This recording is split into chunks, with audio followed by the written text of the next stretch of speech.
In the last class, we learned how to set up WordPress locally on your computer for free. In today's class, we will practically learn the process of installing WordPress themes. For those who haven't watched the previous class, I recommend you do so. So you simply need to go to the back end of your WordPress. There, you will find many options.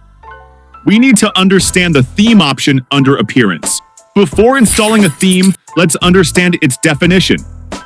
A theme is a ready-made template for design and layout that decides the look and feel of your WordPress website.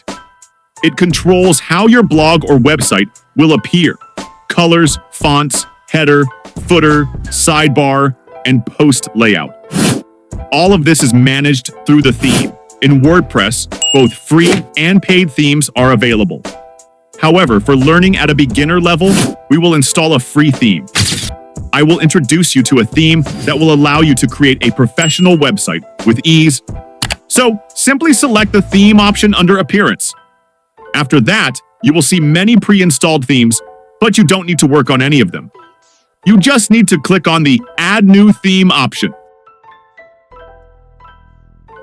Then go to the search bar and type Astra theme. This theme is considered the best for learning WordPress as it provides many advanced options for free. Click on Install. While the theme is installing, we can open our website in a new tab. You will see a simple interface there. Just go back to the back end and activate the theme. And after that, you will have a basic interface like this. But trust me, with this theme and some basic plugins, you can create any kind of professional website. You just need to follow my upcoming classes with patience, where we will learn WordPress from scratch. Thanks for watching, and see you in the next class.